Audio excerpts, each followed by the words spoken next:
The latest USDA cattle inventory is at an all-time low, with current population numbers making it the smallest inventory in 73 years. Clayton Baumgarth set out to learn what this means for ranchers and consumers, as well as how diagnosing this issue could become more challenging this year. In the United States, 87 million cattle are being worked by ranchers. That's according to the latest inventory report from the USDA released in January. The number represents a 1.9% decrease from last year and the fifth consecutive year of declining population. Farmers haven't seen inventories this low since 1951. And according to Hoosier farmers, there are a few different reasons for the decline. The cause of the shortage is really from years of droughts out west, and farmers are just scared to repopulate. Even now that some of the areas don't have the drought. And you have to look at this as most of the drought areas are where some of the largest cow-calf producers are. Indeed, those drought areas include Texas, Oklahoma, Montana, South Dakota, and more. Those states are leaders in beef production nationally. According to Fischer, as the droughts continued, farmers responded by reducing herds and selling cattle en masse, sometimes for as low as $1,000 a head. Since then, the prices hit record highs. Now, if they're looking to repopulate, well, everybody's looking to repopulate, so now you're talking close to $3,000 a head.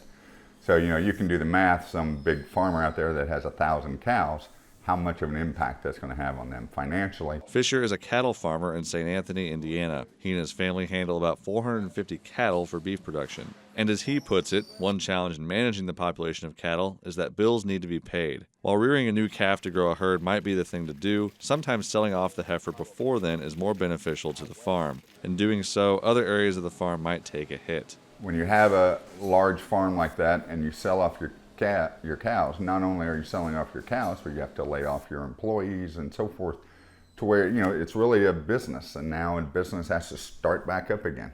And obviously that's not real easy to do. Fisher's biggest concern about low cattle inventories is that it may cause an increase in imported beef, taking that money away from domestic workers. The low population also has some consumers wondering if they'll start seeing price increases at the grocery store. Geopolitical things tend to motivate purchasing behaviors and some of those supply and demand dynamics, but everything else held constant, I would imagine that, these retail consumer beef prices are going to stay manageable. And that's good because we still have very, very high beef demand. Beamer says that some pricier cuts of beef, such as sirloin and ribeye, have already seen modest price increases while ground beef has held constant. One thing he wanted to make clear to consumers is that while low population is a concern, it doesn't mean there's a shortage of beef products. Since the late 1960s, we are currently producing over 60% more beef. And a lot of that has to do with improved herd genetics, improved feeding rations, and a lot more efficiency developed by cattle producers over the intervening decades. Beamer says that the cattle market goes through a fairly predictable 10-year cycle of herd buildup and decline.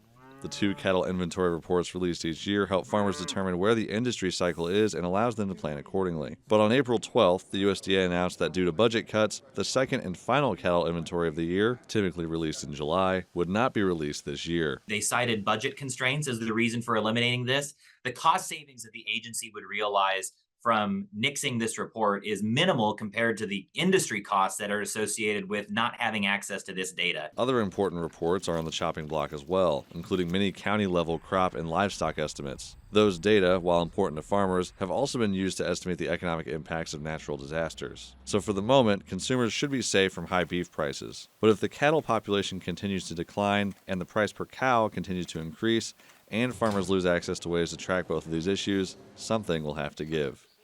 For Indiana News Desk, I'm Clayton Baumgarth.